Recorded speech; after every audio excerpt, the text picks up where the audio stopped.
halfway turn. So one shoulder has to be on top of the other one when you catch the bar. You know how your Flying instinct out of is the like, car. when I have to catch the bar, what I want to be is sideways. That's exactly right. That's what you want to be. That's what elite gymnastics is, which is teaching yourself to ignore your instincts. Because if you listen to your instincts, you'd never do elite gymnastics. Once again, you have to be like, you know what I want to be? Sideways. Remember, the show is PG-13, so you might hear a naughty word or two. Norbert's is having a sale. Their March special is on carpet bonded foam, which you've had someone walk, in heels and put all their weight on your carpet bonded foam, or you've had that one little kid who just sits in the corner, you never notice, and they've been picking a hole in part of the carpet bonded foam somewhere and no one ever noticed. They're also having their trade shows coming up, including my hometown of Harrisburg, Pennsylvania. So check out their pre-order list for deals at your regional congress or at GAT. Go to norberts.com for a 10% discount on anything with the code GymCastic. Norberts is also giving away $50. It's a $50 Norberts. They're not just giving you $50. It's a $50 Norberts gift card that you can use in anything in their online store. Just go to their Instagram and like and comment on their Norberts Athletic Instagram post about the giveaway. Good luck.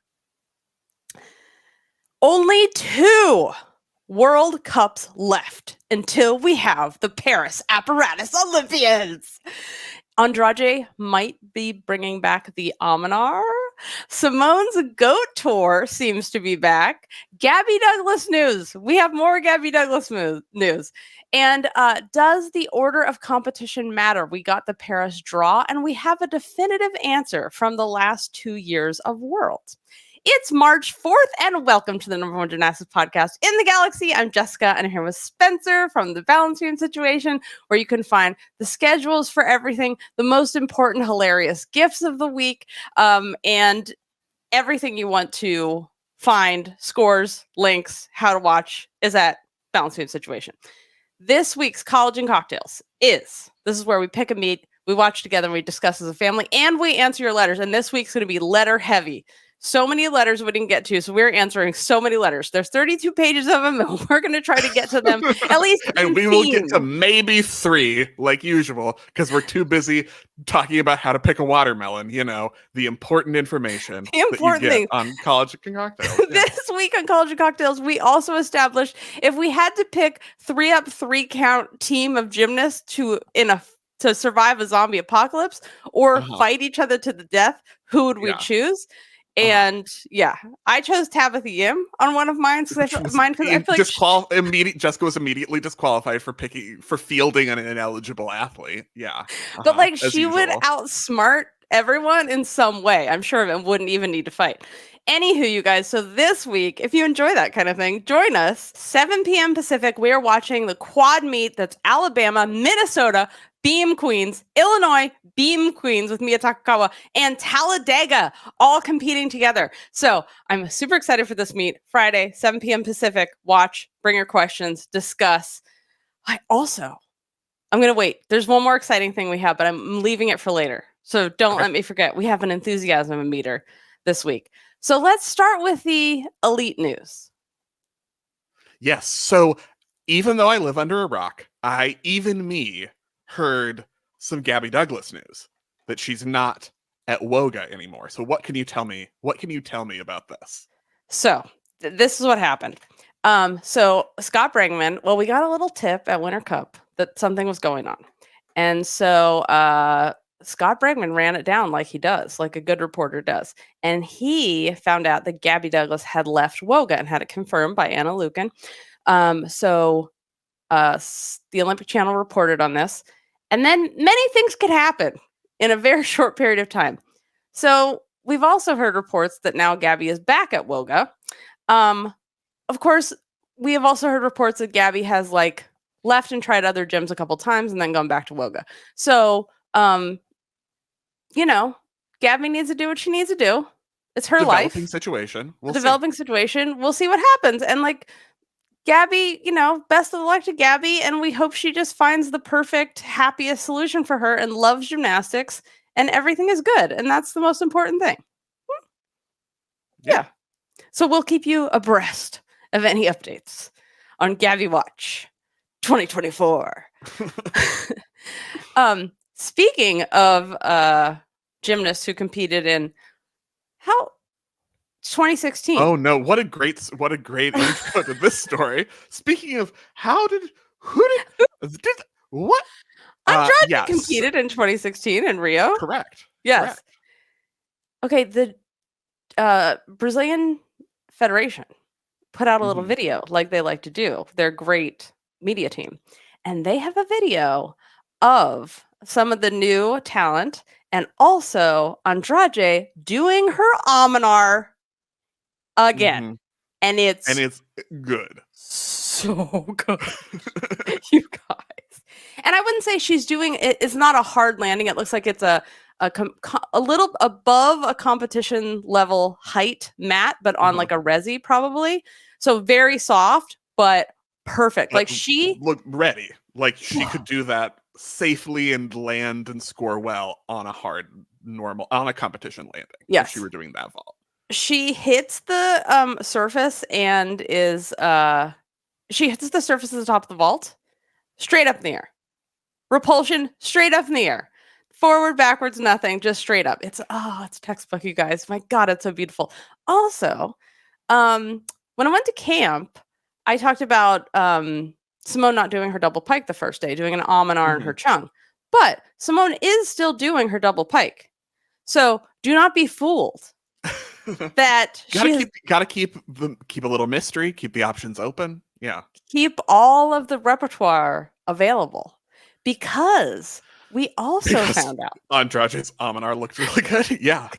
you might need that vault you can fall on and still win. Also, because Simone has apparently from the tour website, Simone's GOATour is coming back.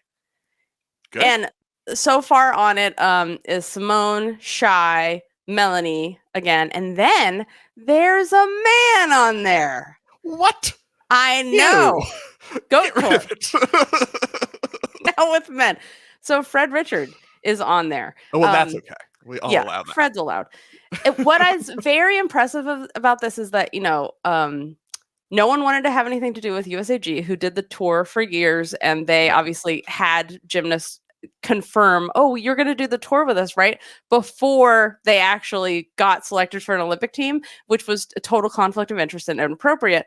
And also the men were specific man in particular was totally inappropriate on the tour, and therefore no men were invited to do the tour on Simone's first tour that she did by herself, Sans USA Gymnastics.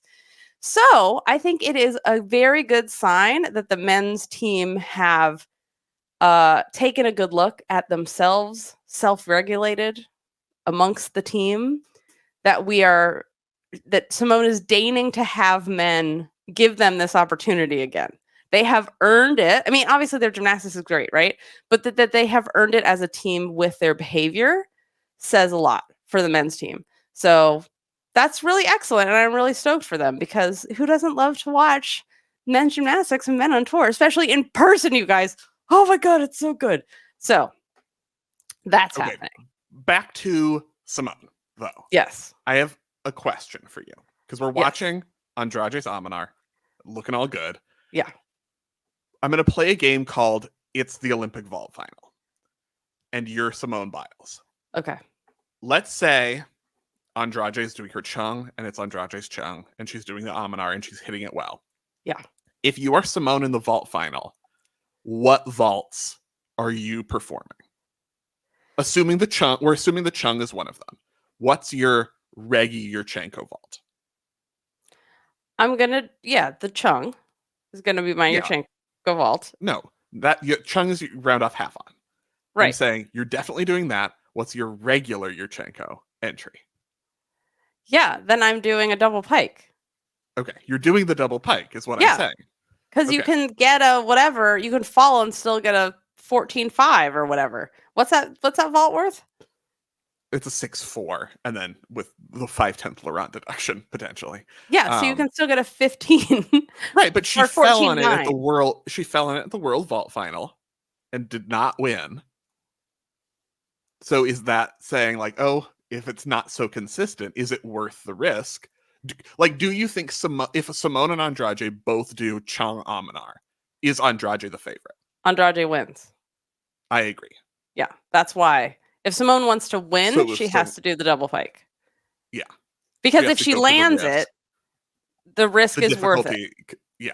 Because Right. even if she has deductions for like a big lunge back, usually when she lands it successfully, Yeah, like, maybe she she'll crosses stick her it feet. well, yeah, but like that's tenths don't matter in elite. It's true. They Doesn't come down to a matter of tenths. tenths matter against Andrade. Well, That's yeah. the difference. But It's Andrade. yes. Anyway, I agree with you. Okay, good. Okay, let's talk about the U.S. spring assignments because that was the point of the Winter Cup. I believe that's how they got all of these gymnasts to show up for Winter Cup because I was like, wow, everyone's going. Let's go to this meet. So we have our assignments. So Baku, who's going to the Baku World Cup? Caitlin Jong, who finished third on bars at Winter Cup with a 13.65, and Risa Sponda, who finished fourth on floor at Winter Cup with a 13.3. Risa Sponda also did other events, but that was her best event finish, and that's the event we kind of, It's an know event her for World Cup. already. It's her thing. Yeah, check mark number one. It's an Apparatus World Cup, and they picked Caitlin Jong, who only did one apparatus at Winter Cup, instead of just going by the all-around standings. So, an expected thing to do, a normal thing to do, but I'm happy about it. Breaking 7 years of precedent by taking someone who is basically the best person who wanted to go to a meet and only had to do one event. It's huge. We're very excited about this. And then DTB Cup, which isn't this the mixed pairs thingy? There's a lot. There are multiple different competitions there. The U.S. women are only sending a group for the mixed team competition this year. Yeah, mixed pairs. That's figure skating. This is the mixed team. There are mixed pairs events in Switzerland. That's yeah, Switzerland that's the one with the drums. This is a mixed team competition. So Dulcie Kaler, Addison Feta, and Nola Matthews are the 3 U.S. gymnasts for the mixed competition. And we're hoping Addison is fine because she couldn't walk after vault, but then she was up and got her award. So hopefully she's fine. And we'll be able to compete there. So, and I love how World Champion Center did a huge thing for Dulcie, and they had like a little like announcement and a bunch of balloons, and she had to open the thing attached to a balloon, like it had flown in, and it was congratulations, you're going to the meet, and pump and sort. I mean, elites have so little to celebrate. They really do. It's a rough life. I mean, in the grand scheme of things, very privileged, yada, yada. But like you barely compete and then only 5 people get to go to any of the meets that you're an elite for. So it's like celebrate everything when you're an elite. You made it to workout. Yay. You got up at 6 a.m. Woo, you're winning all the stuff. Yes. And I'm so excited for Nola again, because, Europe is going to die for her floor routine. As everyone should. So my question about this, and I did reach out to USA Gymnastics, but they haven't gotten back. They said later in the week they will get back about my questions, because what didn't make sense to me about these assignments were, it seemed like from the athletes that I asked if they were interested in an assignment, and lots weren't. But of the ones who were interested, it seemed like they skipped over a lot of people, and sometimes they skipped 3 people to take an athlete. So that didn't make sense to me. Why were these people skipped who said that they wanted to go? Okay, but my question is, I don't know what you mean by skipped over, which is kind of what I want to go into next. Okay, yeah. So let's talk about that. So my example of this is like, Feta got assignments over gymnasts who finished ahead of her. So this would be like Zhao on bars, Pineda on all around and on floor, Rose all around and floor, Williams, Hong, Neal on beam. They were all skipped. So of course, without knowing who for sure said yes, they want to go to assignments, I'm not positive, but that's an example of like a bunch of people that were skipped in different places going. So you're saying like not understanding whether apparatuses were used or all around standings, because my interpretation for the DTB athletes is that Dulcie Kaler and Addison Feta would have been the top 2 all-arounders who said they wanted to go If we're Right. assuming Hesley didn't, and that's my assumption because she's not on the team and she did really well. And she was third all around, so she should, yeah. And she was third all around. She won beam, so like probably you would have picked her if she wanted to go. Yep.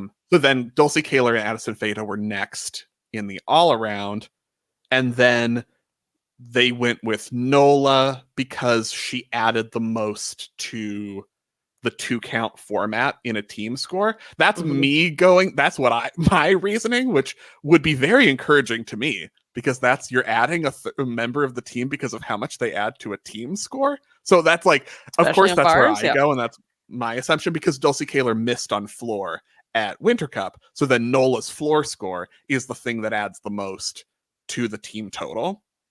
When you count two, you have 2 people in each event, you count 2. Yeah, and Nola came in 5th on floor right after Reese. Yeah. And that's totally is logical, right? If you're going by, that's where I'd like, go with that. All around goes here, and team format, yeah, and that's just the thing. Like, we need to know that ahead of time, I think, and then it makes sense. Yeah. But like, to your point of, okay, they picked the 3rd place on bars, Caitlin Zhang for Baku, and 4th place on floor, Risa Sponda. Well, Jayla Hang was 4th on beam with a very competitive score, 13.85, very competitive internationally number at various World Cups if you compare to what's happening at other World Cups. So why did you pick the bars person and the floor person and not the equivalent, at least equivalent gymnast in the beam standings? I think that's a very viable, very valid question. Yep. So we'll let you know when we find out. Club Gym Nerd. Get discounts and first dibs on live show tickets, and extra podcast every week, athlete dossiers, code guides, commission your own segments of the show. It also makes a great gift. Check it out at gymcastic.com at the Join the Club tab. In the meantime, the English Championships happened, and we had one of the college standouts triumphant return to English Championships. Yeah, so Amelie Morgan, who has been at Utah, was like, you know what I'm going to do? Make it another Olympic team, maybe. And a good start to the journey, because this was English Championships, gold in the all-around to Andina Champong, future Cal gymnast, silver to Alice Kinsella, and then bronze, Amelie Morgan. Coming in from Utah, who has just been like, remember that time you thought I was only a bars and beam gymnast at Utah? Because that's what I've been doing. 52 all-around at English Championships and elite. Deal with that. You're welcome. And then Becky Downie, MBE. You have to say MBE now, always, after her name, because it's like a big honor. Like saying Lord or something. I don't know if that's the same thing. Anyway, Becky, she had a fall on bars, but here's the thing. But still got a 14-1. 14-1! 6-6 which I'm like, a fall. I'm like, that was 6-6 was, no, you would think 6-6 was her E-score. 6-6 was her D-score. 7-5 was her E-score with a fall, which I'm like, English Championships. Did you see it though? It was, I know, but that doesn't, spectacular. It was, but still, I was like, English Championships, can we have a talk? Namor and Downie, they're right here in my peak of who I want to see in Olympic bar finals. Yeah, and Becky did Along floor with too. Derwael when she's back. With the upgrades. Yes. Some issues, but yeah, she had a fall. She's going for some difficulty.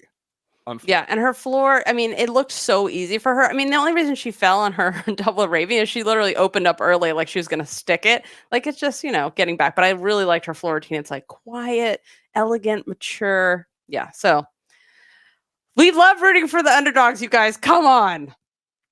Okay, we have this week an enthusiasm meter, which is so exciting because rage is out, rage meters are out, enthusiasm meters are in. So this is from Club Gym Nerd member Scott, not that Scott. It says, Simone is the best. I'm so happy to be living in this age. Allie, Gabby, Suni, Michaela, all of the amazing women who represent USA. That's what it says. Larissa Yordaki was one of my favorites. I'm 39. I can still do the splits. Hope you're all doing well. I love this. Yes, Scott, keep doing the splits. Use it or lose it. Don't stop doing your splits. Also, drop it every once in a while just to impress your friends when you're out and about.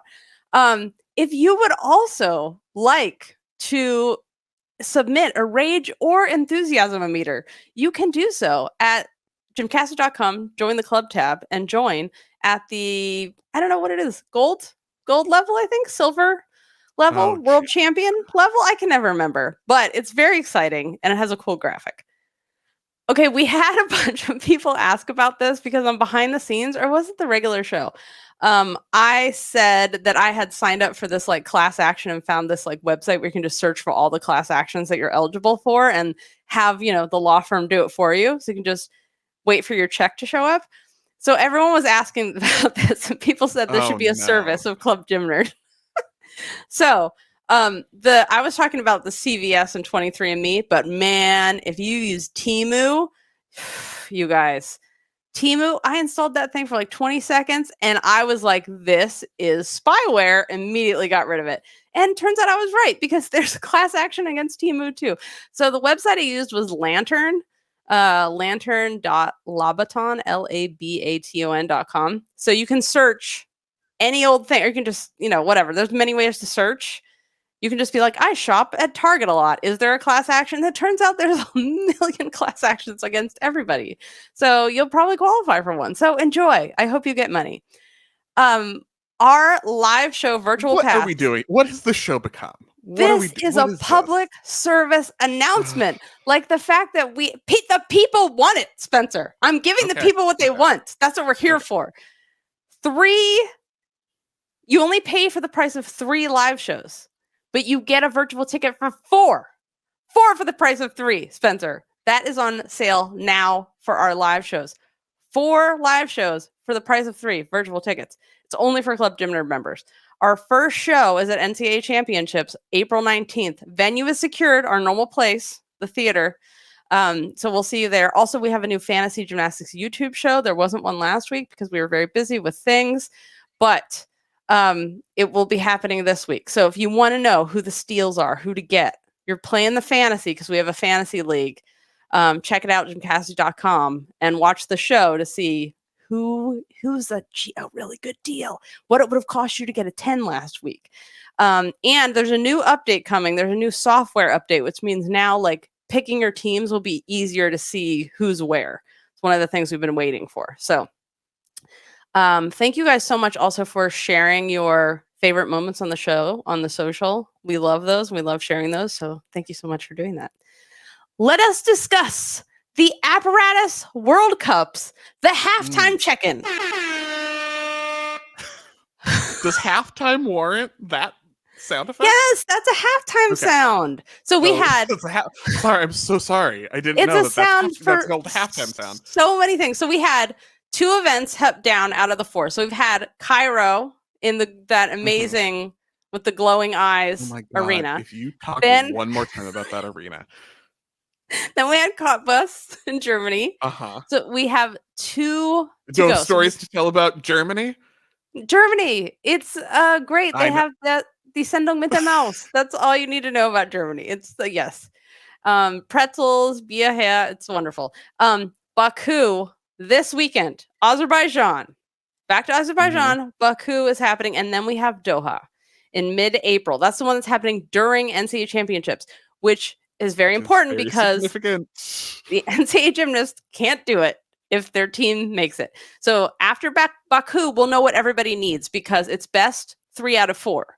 So this is, and remember, there's a bunch of people competing who already qualified for the Olympics, but it's a meet, it's a World Cups, they get money, all the stuff. So we just eliminate those people from your calculations when you're looking at, you already qualified. You're from a country that qualified.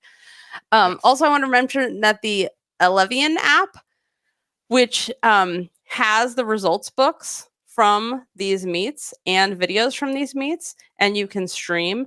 They are doing this thing where they are recruiting judges from around the world. So if you're a brevet anywhere in the world and you're like in the US where they limit the number of women who can be brevets and then they run out of brevets and don't have enough to send to all the meets, for example, just saying, you can practice, get more practice and get more experience by judging these Elevian meets virtually. So if you want to do that, you want more experience, they just had their first one and you just apply, and it's like a regular meet. So more experience judging around the world. What happened on floor? The Emma Malabuyo watch is on. Right. So last time we talked about this, we were mid Cottbus. So we talked about what had happened on women's vault and on bars, but we hadn't talked about floor and beam yet. Okay. So floor, the deal is Charlize Moors of Austria has moved into first place with 50 points. Emma Malabuyo, who got the most points from the first one in Cairo, is now in second with 44 points. Erica Pinkston of Belgium, close in their heels with 36. Yana Mahmoud of Egypt's on 32. Basically, the deal is right now. So Malabuyo is in qualification position because it's 2 people per apparatus, but she's going to need a big result in Baku because she could be caught if she doesn't go to Doha. Yes. Because Doha is during NCAA Nationals, so if UCLA makes it to Nationals, which is another issue that we might talk about in our NCAA update, but so that gets even more complicated if UCLA doesn't make it. But so she goes to NCAA Nationals, she can't go to Doha, so she needs a big result in Baku because people are going to definitely gain ground on her in Doha if she's not there. And it's going to be tough in Baku because it's a deeper field. The U.S. is sending people, which would seem to be not relevant because the U.S. women are not eligible to get points, but it is relevant because you still have to finish in the top 16 overall in order to get any points. So when you have top athletes there, they're bumping everyone else down, potentially outside the top 16. So it's a very important event for Malabuyo. She's going to need to pad her advantage here. If she doesn't end up going to Doha, especially because we look at Charlize Moors in the first position, she has the D score advantage, even when she doesn't get credit for anything, or not for anything. She gets credit for plenty of, she got credit for no skills. She got a 0. But if she doesn't get credit for everything, she still has that D score buffer, and I like her to qualify. So she's definitely the front runner for me. Also, I just want to say it's really huge. We're also showing the gymternet has a list of all the qualifying points and it's a really great resource for data. That's why we link to the gymter.net in every episode show notes. But Malabuyo and Amelia Morgan going to these Amelie Morgan. God, I just really want to call her Amelia so bad, but it's Amelie, you guys. So it's Amelie, the fact or if you're British, Amelie. I can't help the British pronounce things wrong. So it's so Malabuyo. So Utah and UCLA allowing gymnasts who simultaneously do elite and the college season at the same time is extremely unusual. Like, it's not that it's never ever happened before, but it's especially at the top programs who are vying for national spots. It's very unusual. Normally you have to take the whole year off, like DiCello has done, in order to do this. And I'm not saying that Florida wouldn't have let her. I'm just saying it's very unusual. Because imagine, like, you want this person's scores and you want them to be able to compete, but they're also doing, elite training at the same time. And what if they need to rest or whatever, they get an injury is because they're doing too much with their elite training. Is like it's a very, you're paying them to compete essentially, which obviously you're not because it's just a scholarship. We care about education, but yada, yada. And Jade hasn't been doing all around all season like she started now. But again, she's not traveling around the world to compete. So I hope this works out for Emma Malabuyo. And again, you just have to be first or second. You don't have to win. First or second by points. Correct, when you first or second. Take out people that have already qualified. Okay. And theoretically, if this doesn't happen, she would have Asian championships all around as a possibility. Yeah. It should have to win. If you're on a Malabuyo watch, where she'd have to be, first eligible person. Which I think is harder than the Apparatus World Cup route, but also a possibility. Yeah.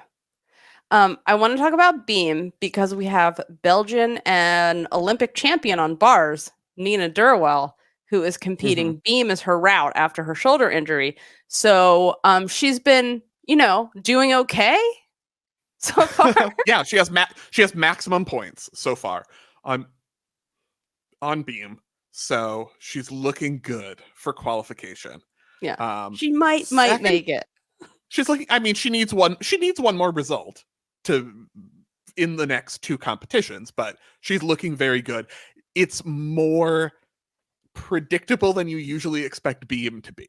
Like, we usually expect Beam to be the chaos one because it's Beam, but Nina's looking pretty strong as your top qualifier on Beam. Second spot, though, chaos reigns, because in second right now is Erica Pinkston, also from Belgium, 1 per country per event. So if Nina is first on Beam, Pinkston cannot also qualify on Beam. So then you go to Jennifer Williams of Sweden, which puts her in very good position, but it's Beam. So, Hubareva of Ukraine, the Taiwanese beamers, Ting and Lai are right there. Laura Casabuena of Spain. There are a lot of people still alive, and that's still going to be variable as we go in the final 2 events, because we're still only halfway done.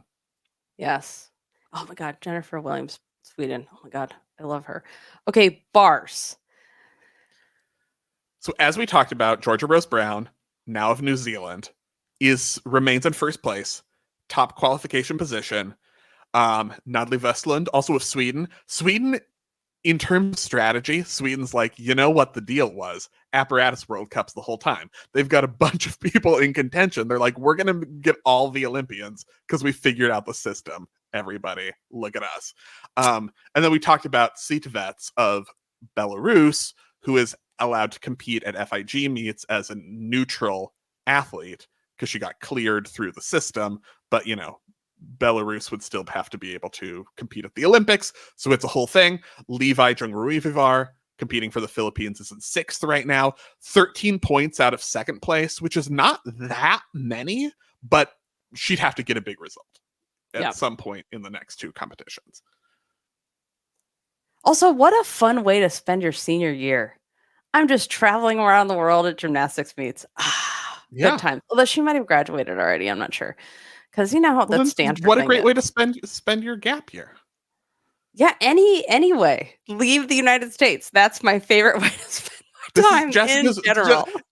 As we know, Jessica's not shy about giving life advice to people about what they should definitely do. And I feel like gap year to travel around doing gymnastics and experience different cultures in different countries, you're like, that would be number 1 on Jessica's recommendation list for what the number 1 way to do it is this way. Yes. Oh, finally, we have a niece who's doing a study abroad. I mean, it's like a mini study abroad. It's like a 6-week in the summer. It's not like the full deal, but my God, huge, massive. I'm so excited about this. I'm so proud of her.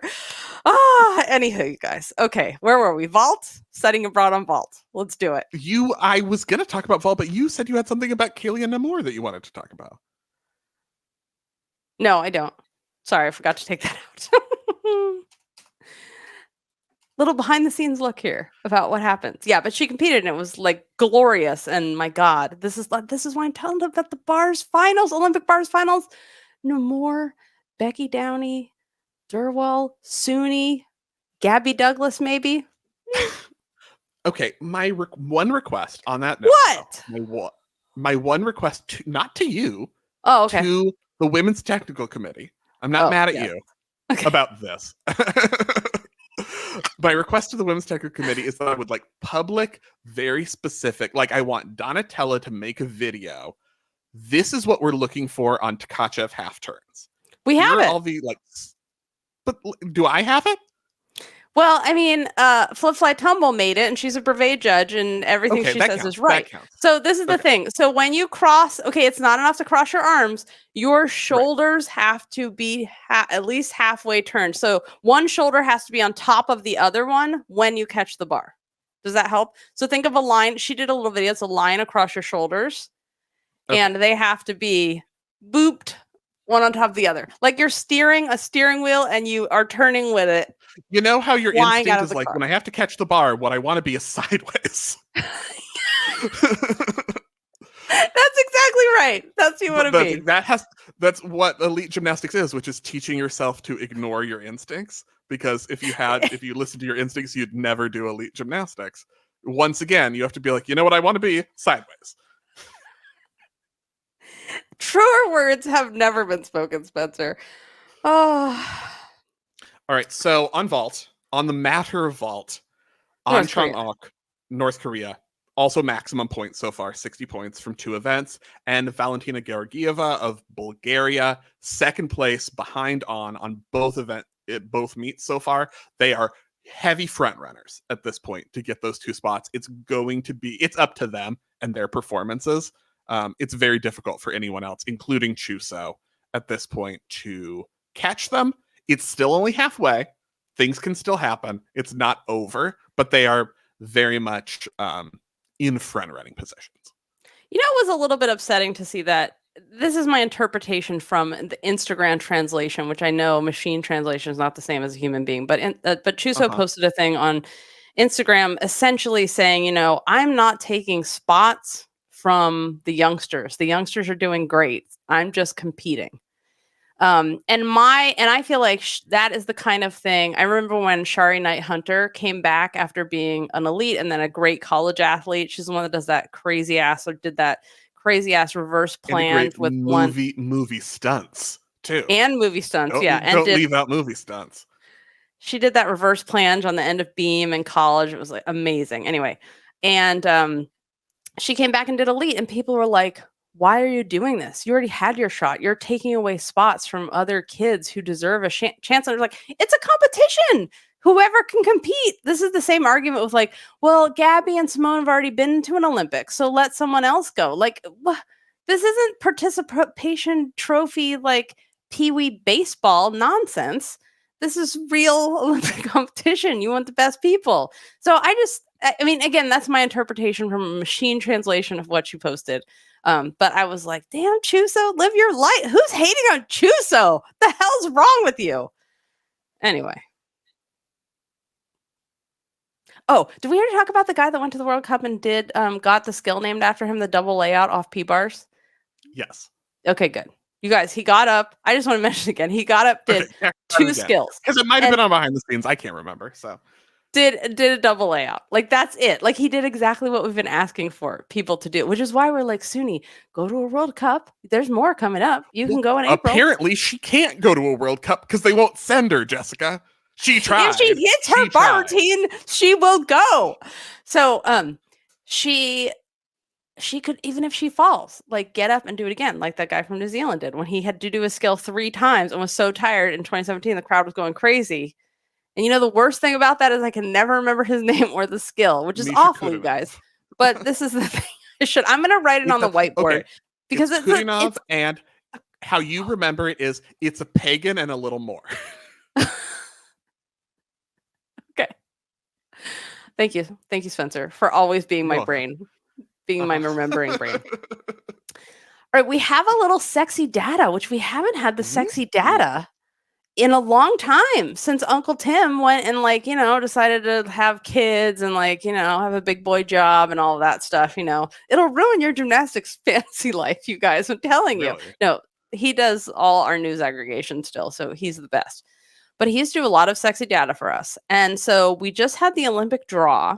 And a lot of people were like, my God, the U.S. is in the first morning session.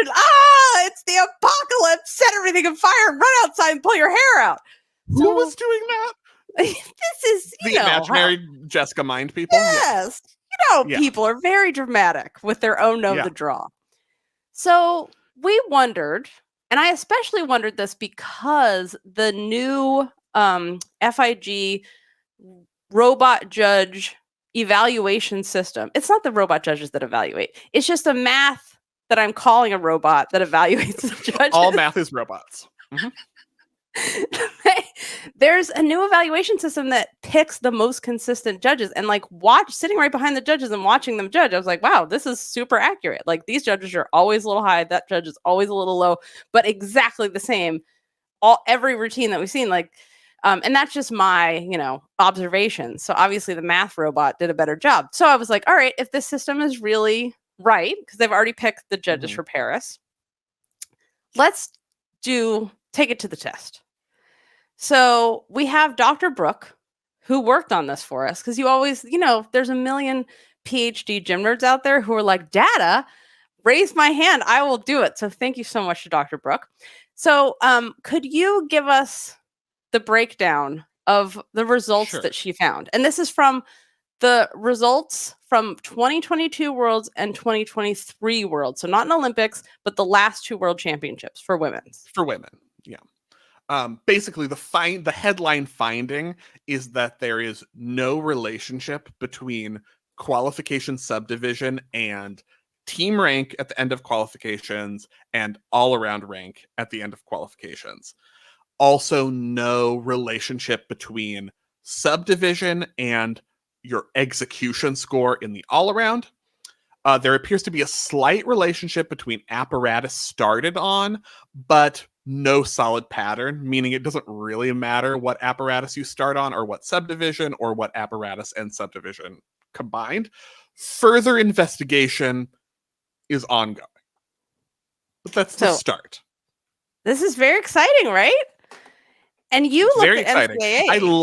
I love when my priors are confirmed.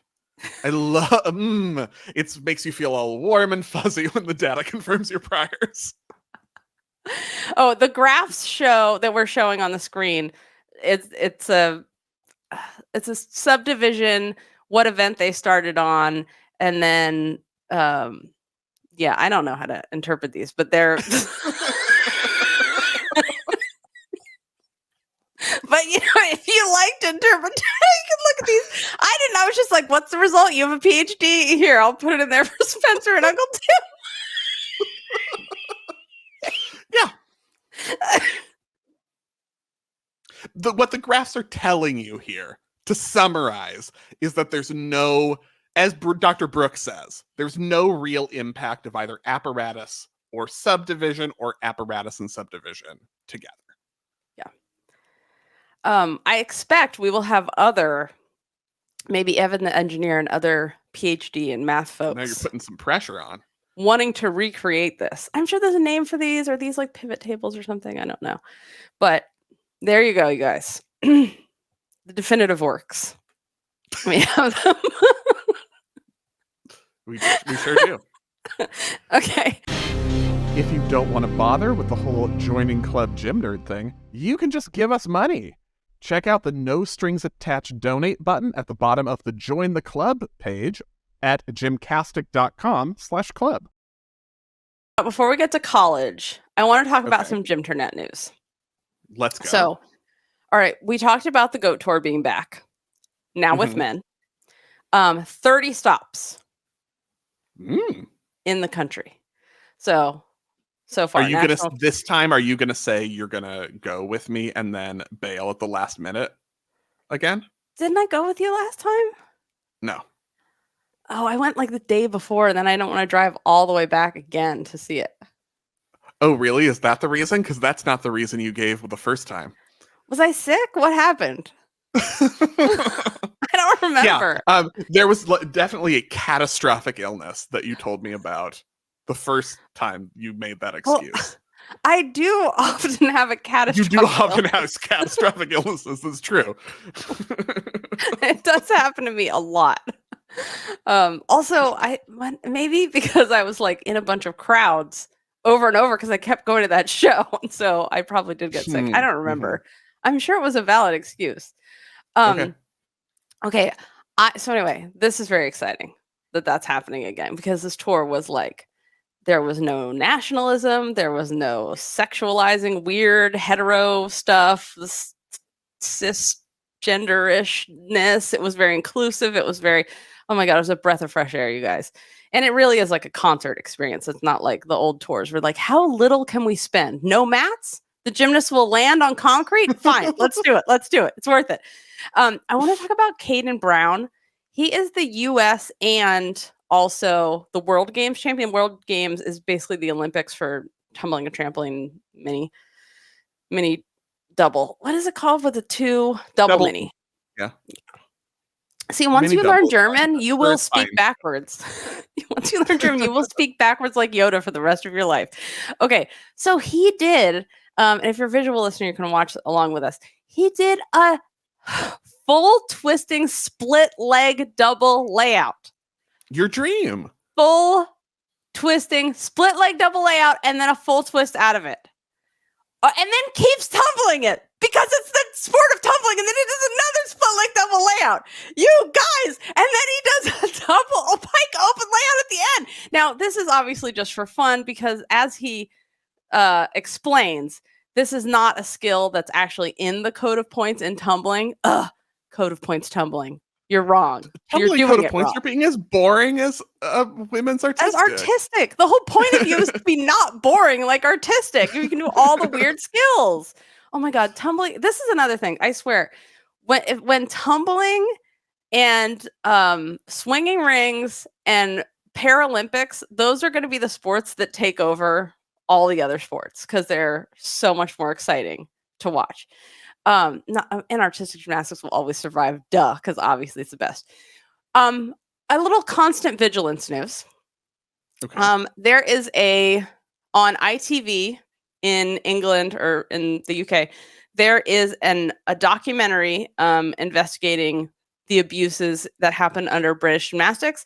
That documentary is out now on ITV, so you can watch it. I recommend watching it. Also, we have been made aware of a vlogger who allegedly is passing off an MLM scam, so multi-level marketing, which is a scam, as NIL deals for athletes. And in the past, it looks like some of the products that have been a part of those MLMs included FDA-banned diet products. So I would say this is just another reminder to do your due diligence, look deeply into what's going on. I think one of the biggest things that I see that's very worrisome is how many energy drinks are used by athletes. Not that I'm saying I don't understand why, but it's just those can be really, really bad and literally a deathly amount of caffeine in them. So yeah, constant vigilance. Andrade. Did you see this commercial? Rebecca Andrade, as if she's not talented enough. We knew she could sing, but listen to this. She's singing in her own commercial. Forever fall. Don't worry. Step by step, we will overcome. Sem medo de errar. Passo a passo chegar lá. Beautiful. The hair on my arms is standing up. Goosebumps. I'm just so happy for her. She's just so lovely and wonderful. I could watch that over and over. She's marking off the days to the Olympics. It's like the Rocky training montage, but gymnastics. How dare you? It's just, I don't know. I really like it. I also like that music, and it's a little old school. Okay. I would also like to now present my what is it when you do it 4 times a year or more? My seasonal? Sure, seasonal works. My seasonal call to put swinging rings in the World Championships or the Olympics. I love that you think you only do that 4 times a year, though, because this is the second time this episode that you've done that. I know. You guys, swinging rings. So there's an apparatus that is basically that look like an octa? No, it's more than an octa. It has 10 sides, it looks like. 8 to 10 sided steel frame that has people doing rings, swinging all simultaneously into the middle and doing skills out, doing skills in, all towards each other. It's so freaking cool. Freaking Swiss rings. It's such an amazing sport, and I wish we had more of it in the US. And yeah, I just love it. And this is why it should be the gender-free team event in the Olympics. Get rid of... Pommel horse is very excited. Regular rings? You don't want both still rings and swinging rings. It's too much rings. No, get rid of still rings, swinging rings, and it can just be a team event. Team swinging rings. Team swing, and then get rid of some other Olympic sport so we don't have them anymore. Who can we get rid of? Something that's... Oh, I have a huge list of ones that we can get rid of. Something where it's not the pinnacle to go to the Olympics in that sport. Just or how about if it's just boring? That's fine too. Like golf. Goodbye. Golf. Yeah. Yeah. Sailing, Or where, see ya. yeah. Or where we'll never get rid of dressage though, because, where the athletes are actually an animal. I know you have to have stomach muscles to stay on the horse and it's scary and all that stuff, but like we will never get rid of that because the Royals pay for all that. So we'll never, it's like anyway, guys, that's all right. I want to talk about college gymnastics because it is, as you know, it's It is what? NQLS. It's the national qualifying season, L. but also You added an L for no reason. Yeah. I'm now making NIL and NQS a whole thing, but also we had the Pride Inquilus. meets. We had the Pride meets in February, and I have a new favorite Pride Leo. This Okay, is tell me like, about it. this Leo is the flag. Like it is, we'll take a look at it right here if you're a visual listener from Temple. It's basically the Pride and LGBTQ plus all those flags across the whole front and then rainbow crisscross in the back. Like no one is missing. And it looks so cool how they melded the different flags together. It's so pretty. It's just like, Mhm. I think, and they made it short sleeve too. So they did all that without even having sleeves. Also very impressive. I think it's my favorite. Every year I have a favorite, but this is my new favorite. Every year, And that's all of them are fine. your favorite. Yeah. Listen, smartass. I love that everyone is pushing the boundaries. So shout out to the owls over there. There's some kind of owl at Temple, some kind of attack bird. What is happening? Is there a huge shakeup? Is something very unexpected happening? Do we have a new leader in Nope. the teams? No, opposite. But Oklahoma did set a new all-time NQS record, 198.42, with still 3 meets to go to improve it. So on Sunday, they scored a 198.3, and that was dropped because it was too low. They're not even counting it. It was a 198.3. So yeah, the previous record was Oklahoma last year, 198.355. So they beat it. My question for you: is there any stopping Oklahoma, barring Oklahoma counts a fall on the last day? Because they're currently ranked like basically a fall better than any other team. Is it like Florida 2013 and they could count a fall and still win? Yeah, there's no stopping Oklahoma. There's no stopping them. They're going to win. They've been going to win since the beginning of the season. And if you thought they weren't, you're wrong. And that's that. And they're absolutely the best team, period. End of story. No competition. But we did have a little switcheroo in second place, didn't we? We did, but I still want to talk about Oklahoma for a second. But I'm so excited about that part. But I'll wait. Okay, go ahead. So the thing I want to say about Oklahoma is that Reagan Smith now has 4 consecutive 10s on beam. Last 4 for 4 10s. The record for consecutive 10s on a single event belongs to Jeanette Antolin, UCLA 2004, who finished her college career with 7 straight 10s on vault. So that's what we're watching for. That's what I wanted to present a record watch that we might have. Okay. We thought we were done when Trinity finished, but we have maybe a record watch happening as we progress this season. So wanted to get that in there. All right. And we have enough meets left that she could tie Yes. that record. She could Or break beat that it. record. We have postseason. Reagan, you can do it. We believe in you. You've got this. Okay. Is it time to talk about Cal? Yes, Being in second? we can talk about Cal being. You may talk about Cal being in second now. Okay. Cal's in second now. So they took back. End of it. Can we talk about Cal being in second? Yes, we can talk about Cal being in second. Okay, Cal's in second. End of story. Moving on. They took back second place over LSU. Yes. So So basically with 100,009.975s. Did you see when Cal beat Utah? And it was like the end of the bars rotation was 9975, 9975, and then you were like, okay, so Maddie Williams will then get a 10 because her form is a step up, and it was like 9975 for everybody. Nope. Yeah, you know how we feel about the judging. It's just ridiculous in college gymnastics.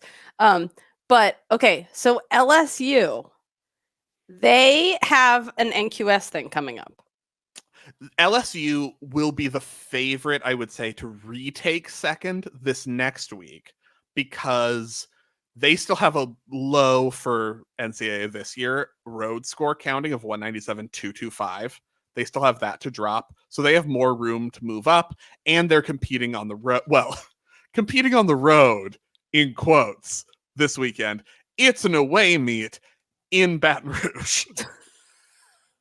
So can you say it's a road meet? It counts as a road meet, but maybe that's my question. Should you be allowed to count it as a road meet if it's like what, a 5-10 minute drive from your home stadium? If it's in the same city as all of your season ticket holders, no, I don't believe that should count as a road meet. I'm okay. So SECs are in New Orleans this year. I'm okay with LSU counting SECs in New Orleans as an away meet, even though they're basically the home team. Yeah. But it's maybe is it far enough away? But they'll be the closest team. So by my rule But earlier, where's Centennial, or what's that other team in Louisiana? Sentinel? Centenary. There you go. It's something like 100 people who go to church. That's what I remember about that. Kathy Johnson went there. It's something like a nunnery of 100. A great segment. It's one of our all-time best segments. We're nailing it on the podcast department. Another check for us. Okay. I would like now to play Choose Your Fighter. Okay. Also known as Choose Your Champion. It's not a real fight, Spencer, like we did on Behind the Scenes on the College of Cocktails. So calm down. It's not that. As we know, I always try to turn everything into a physical altercation because I love those so much. Yes. They're your favorite, Spencer. Okay. I love them. So, Beam. Yeah. Who's your champion going to be? Because right now, Beam, the number 1 ranked, is Reagan Smith with 3 perfect 10s on Beam in a row. 4. Versus number 2 ranked, Miley O'Keefe of Utah. Ooh, okay. We need to talk through this. We need to talk through this as a family. Should we talk through it while we watch a video of Sienna Schreiber finally getting a 10 from Mizzou? Okay, you can't add a third person. I'm just saying we should homage her while we discuss this, because I would like her to be very much in the conversation, please. Okay, I didn't go out of the rules. I just said Sienna Schreiber. Okay, that's the most Jessica response. Do you pick asking me whether I pick Reagan Smith or Miley O'Keefe, and then herself picking Sienna Schreiber? I didn't pick her. I said we should. Okay, we're watching her gloriousness because she finally got a 10. Okay, clarification. I already have a clarification question I need. Are we using the NCAA code of points, or are we using our own internal code of points? No, you can't use that nonsense. It's full of rules that aren't followed. But everyone should do their back handspring layout as fast and confidently as Sienna Schreiber. We can agree with absolutely no deductions. Aggressive. But Miley O'Keefe does very aggressive beam. Yes. Reagan Smith. Oh, Reagan, you know what? I know it's hard. Reagan's in my intern, since we're not using the NCAA code, I feel like I can give Miley bonus points for risk in doing a side aerial layout step out as her acro series. And so like the NCAA code, they both start from a 10, but if we're using my internal code, I think I'm going edge to Miley for risk. Even though Reagan's straddle jump to Corbett is maybe my favorite thing happening on beam in college gymnastics. The straddle jump Corbett is so hard because it's a twisting straddle jump Corbett. There's a turn, and she does it immediately with no pause. And I'm going to say, even though aerial layout is scary as hell, it's not as difficult to do. I mean, people don't choose to do a twisting turn into an anything on purpose because it's hard to go from turning to going straight. Which is, like we don't see my beloved do anything, tumble anything into an Arabian beam. It's so incredibly rare. So I kind of want to give it to, but I feel bad. But that's the point of this conversation. It's hard. There is not an easy answer. I think I'm taking Miley, but I don't feel confident in it. I don't feel great about either answer over the other one. And I think, people write in, if you feel like you have a good case, like don't just say, I'm picking Reagan or I'm picking Miley. If you have the definitive case that will stand up in a court of law, then write in and let us know who is winning beam champion fight right now. Yeah, and I'm going to go with Reagan. Because and I'm going to go with Sienna Schreiber. And I'm going to go with Maya Lazan, who we did not even bring up. I'm picking the person in the 1 versus 2. I'm picking number 1. Yeah. Okay, now, battle bars. Ooh, so this is Jordan Bowers. Like, shockingly, it's a bunch of Oklahoma gymnasts in this. Well, I do feel like we often just kind of blow by Oklahoma. We're like, and yeah, Oklahoma's in first, obviously. But, you know, there's a reason Oklahoma is in first. Yeah. They all get massages after practice or whatever. This is the standard by which everyone should hope to live in their lives in general, if not just as athletes in college. Jordan Bowers versus number 2, Audrey Ukrainian Bars Davis. Who got a 10. Finally got a 10.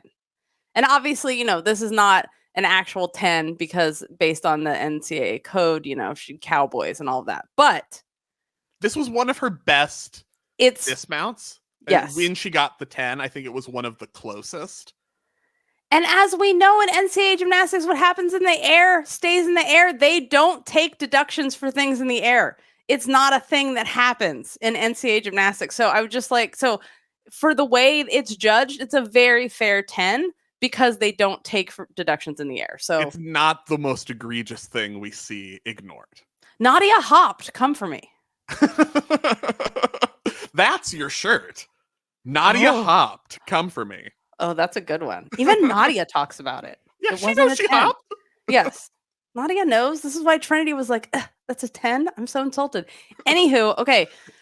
Yeah. I mean, you know, like, there's no battle for me. It's Audrey Davis because the most beautiful bars. And even when you think, like, I watched her routine over and over and over to be like, okay, were there any deductions? Like, it feels like she actually does her pirouette and then late turns, but she doesn't. She just pirouettes so early that it somehow appears that it's late because she turns. I don't know how to describe. I don't know what you're saying right now. It's so early, it's late.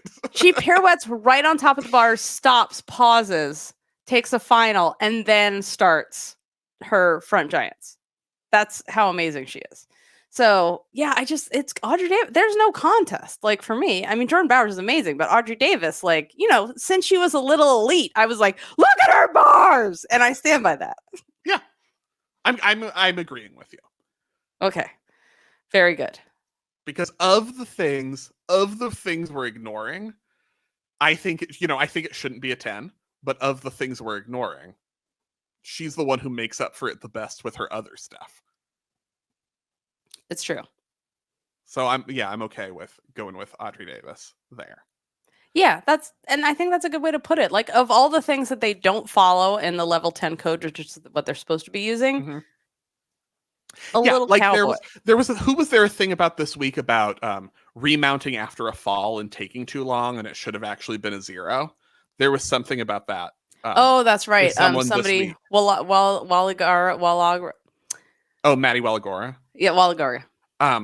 And I'm like, of all the things, if you're like, of all the rules we ignore, if you're going to be a little forgiving on the fall timing and remounting, like, I am fine with that. Like, that's the least of my concerns in terms of rules that you're ignoring. Like, that's actually to the benefit of the gymnast and to the good of the competition. Like, actually to the good of the competition, not like giving someone a 0 on what is basically a technicality and not a big deal. Yeah. Or also, you want people to have time to like chalk and get ready and be safe. So I'm okay. I mean, you don't want them to spend 10 minutes, like, you know, doing their hair. But if it's like, you know, you were 5 seconds over the thing, I'm like, of all the things we're ignoring, it's fine. This reminds me, was it Sienna Schreiber who got that face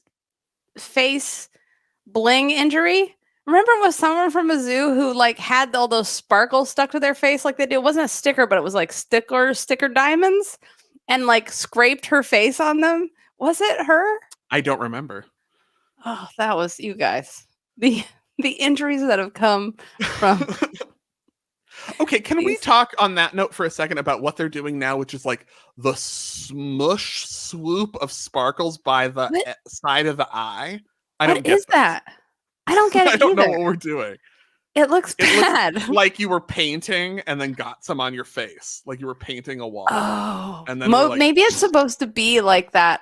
The like those when they're trying to make a commercial and it's supposed to make it like a romantic fantasy, and you're like painting ooh, together. You're throwing, washing like, a car, and you're like flicking "Ah, paint at each other. it's Yeah. stuck to my face. Oh, romance. Yeah, I don't know. I don't know what that is. Like, I can see if it was like coming out of the side of your eye, like elongating, like my eye has magic sparkles coming out of it. Now it looks bigger, but it just looks. I don't get that one. Among Yeah. the styling things I do not get, that is Same. on the list. Oh, there's so many things, but yeah, that is. Yeah, I don't quite understand it either. Okay, who is in the danger zone that we're worried about? Who's in danger? Oh, the danger. Who's the in danger zone. makeup, face sticker danger? No, because we talked about Emma Malabuyo and how she can't go to the last World Cup if she needs to because it's during NCAA championships. But then again, UCLA on the bubble, you guys. Well, on the bubble in terms of making nationals, maybe UCLA ranked 10th right now. Significantly did not get a high road score over the weekend. Well, and in quotes, not a high road score by current standards. That's significant because now UCLA is definitely guaranteed to have to count a 197.4 road score, and the cutoff to be in the top 2 seeds at a regional site, because 2 teams, that's significant because 2 teams make it from each regional site. Last year was like a 197.7.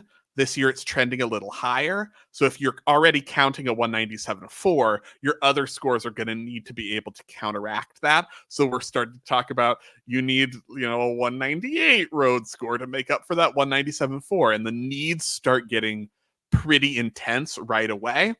Right now, UCLA would not be seeded to make nationals, might end up in at the Cal regional with Michigan State kind of thing, which is hard. And they're on the road this weekend, so kind of need a score. But Malabuyo's not going to be there because it's Baku. So I would say UCLA is in danger zone. And can you talk about seeding? Because this is very important. People must understand the seeding. Yes. So your ranking relates to how you are seated in your individual regional in elimination competitions. There are 4 regional sites. The teams get divided into each of them.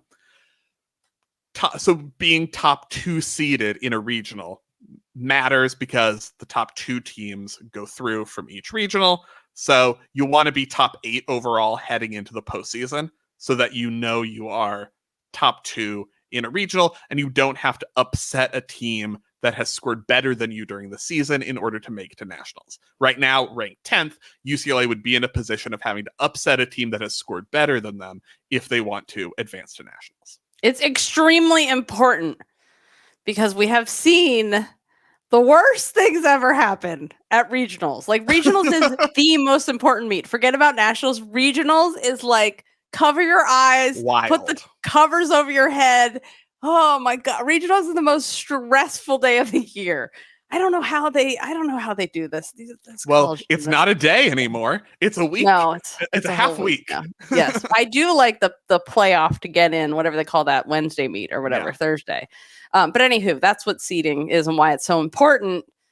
Oh, it makes me nervous just thinking about it. Oh my God. All these athletes are amazing. It's going to get intense. And on the seeding topic, so overall, 16 teams get seeded. There are 4 seeds in each regional. Everyone else gets placed into their regional. Theoretically, geographically, it's supposed to be based on whichever regional site is closest, but that doesn't actually work because there are only 4 and there are teams all over the place. But we have what I'm calling the Minnesota-Oregon State conundrum to be dealing with right now and to be aware of, because right now, Oregon State's ranked 16th, final seeded position. Minnesota's ranked 2nd, unseeded, would presumably then be geographically placed at the Michigan regional because that would be the closest one to them. But Oregon State and Minnesota have been trading off 16 and 17. That still, can definitely go many different directions. But if you're looking at a Michigan regional, most likely Oklahoma or LSU are also heading to Michigan with them. And then you have maybe a UCLA, maybe an Alabama also there, and then you're throwing in an unseeded Minnesota too, which is what would happen right now because they're in 17th. which is not a fun draw for Minnesota, but also not a fun draw for those other teams because you're looking over at Maya Hooten getting a 10 on the floor, and you're like, oh, I have to beat that now too? So that's something to keep an eye on. Very much getting intense in the seeding department. Biggest danger zone update, though, is what's happening at the full cutoff. 36 teams at the end of conference championships, top 36 teams continue their seasons. Everyone else's season is over.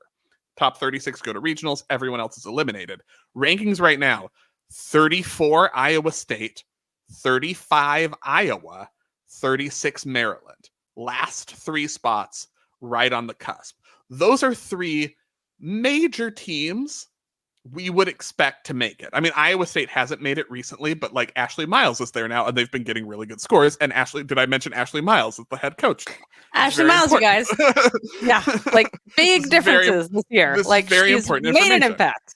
I feel like this is almost like when KJ Kindler went to Iowa State, and suddenly we were like, holy shit, Iowa State's really good. Look at Iowa State. And everywhere she went, things like, woo, dramatically improved. And oh, who does she coach now? Oklahoma. That's right. Mm-hmm. Yeah. These are big teams. Iowa's on the bubble right now. Maryland's in the last spot. Maryland has some low road scores to get rid of, and they got a 197 on the road on Sunday. So Maryland has a clearer avenue to move up in the rankings, I would say. Iowa, all of their scores are fine, but they're all kind of bunched in the low 196s. And I'm like, if you are in love with Iowa floor and in love with the team and their whole vibe, but it kind of haven't been paying as much attention to them this season, they need you right now, is what I'm saying. Iowa needs you right now because they're in kind of the danger bubble drop zone. And it's been a tough season. You know, Jerquavia Henderson retired before the season started. Adeline Kenlin injured.